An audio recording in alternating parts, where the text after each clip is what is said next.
Suivez le FCBB avec Cosmédiète, distributeur exclusif en France de l'authentique baume du tigre.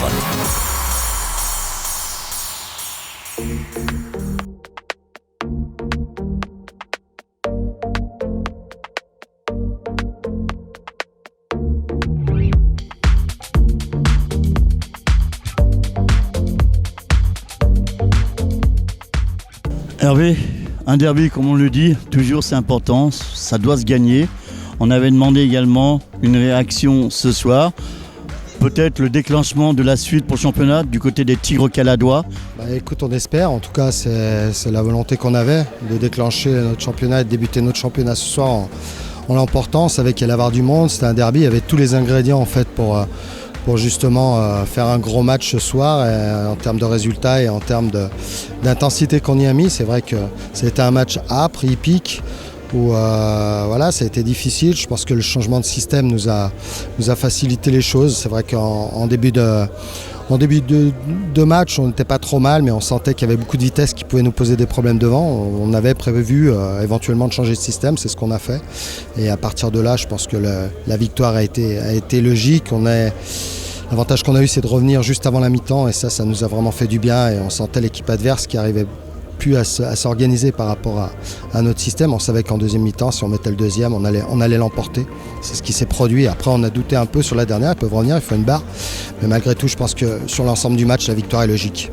Même en étant mené 2-0, Villefranche a été patient. Il y a eu une réaction et là, tout s'est enchaîné derrière.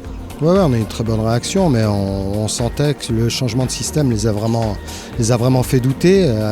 En plus de ça, on marque sur un temps fort derrière. Donc là, ça a encore plus accentué le fait qu'ils doutent. Et sur la deuxième mi-temps, ça a été, je pense qu'à part les 5 dernières minutes, on a reculé parce qu'ils ont fait rentrer beaucoup d'offensifs. Mais sur la deuxième mi-temps, il n'y a rien à dire par rapport à l'emprise qu'on a eue sur le jeu. La suite, encore des gros matchs pour un déplacement à Orléans la semaine prochaine. Maintenant il faut enchaîner. C'est sûr qu'on a fait un grand match, on ne va pas fanfaronner ce soir, on a pris 3 points. C'est sûr que pour la tête des gens ça fait énormément plaisir parce que c'est le derby et qu'il y avait du monde. Mais bon, on n'était pas catastrophé jusque là, on ne va pas rentrer dans l'euphorie aujourd'hui, on va rester très calme, savourer cette victoire, mais rester très calme, se remettre au travail lundi pour aller chercher quelque chose à Orléans la semaine prochaine. Et en plus ce soir, plus de 500 partenaires privés, les partenaires majeurs, tout le monde était là ce soir, aucun absent. Ouais, mais c'est bien, il y a eu la présentation des joueurs cette semaine, on leur avait dit qu'on avait le moral, tout le monde me posait la question, on leur avait dit on avait le moral, vous allez le voir vendredi, on leur a montré. Bon, s'il doit y avoir des fautes, il va les siffler. Allez, Dib, sur le côté droit, Banda pour le centre a raté, et c'est dedans! C'est signé Jimmy Nirlo, cette égalisation à la 55e minute de jeu.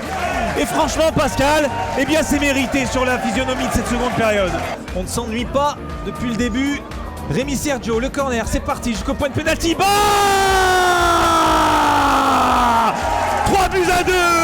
Et cette fois-ci, c'est Ba qui place sa tête pour placer ses partenaires devant au tableau d'affichage.